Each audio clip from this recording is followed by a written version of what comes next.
En fait, avant de commencer cette vidéo, j'hésitais vraiment à la faire. J'étais vraiment à la faire et demander aussi le consentement de ma cousine si je pouvais raconter ça, d'accord? C'est quelque chose qui m'est arrivé à une époque de ma vie, je peux dire l'année passée, quelque chose qui m'a réellement touchée et qui a beaucoup bouleversé l'année passée, en fait, la fin d'année, d'accord? Ça m'a vraiment touchée, ça m'a vraiment bouleversée. Donc du coup, le 22 décembre 2022, je perds ma tante.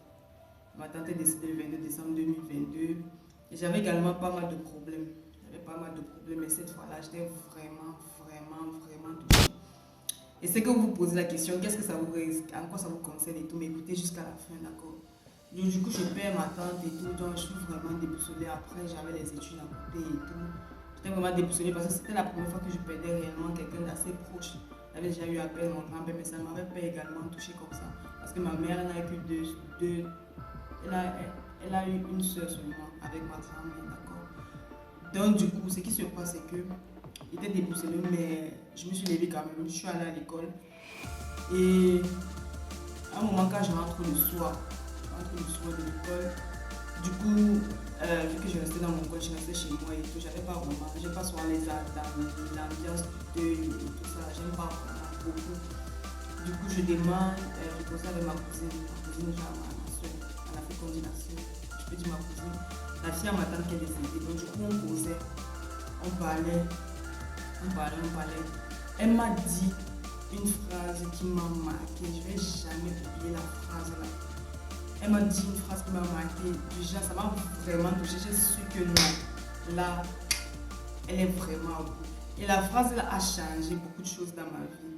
Donc du coup on s'écrit, on parle et toi elle me dit ouais, qu'elle est arrivée, on n'avait jamais le corps, c'est là.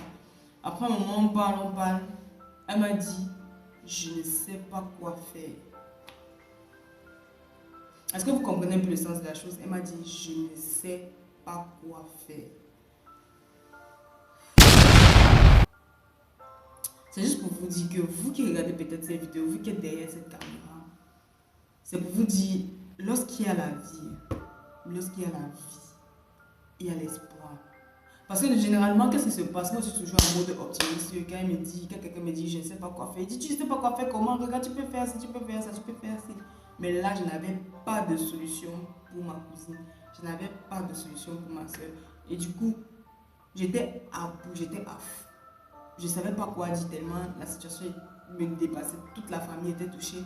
Mais le fait qu'elle me dise, je ne sais pas quoi faire, la phrase là, j'ai cherché des solutions et tout, mais il n'y avait plus rien à faire.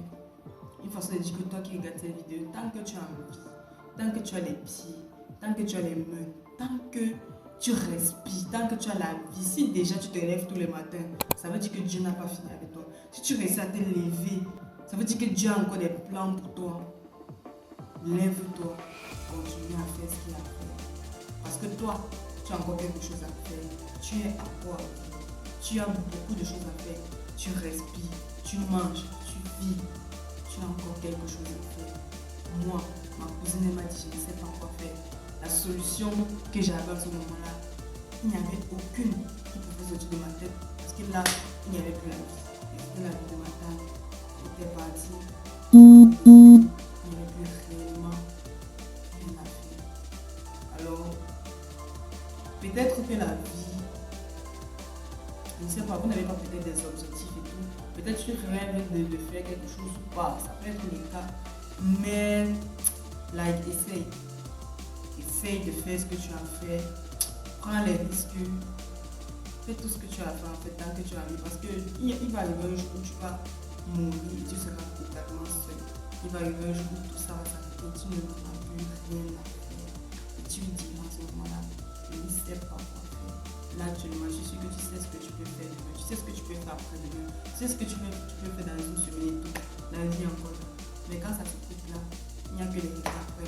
Et il souhaite pas que quelqu'un ici ait des regrets. Donc du coup, c'est un peu ça les choses que je voulais partager avec toi qui regarde la vidéo. Je sais que tu sais ce que tu as fait.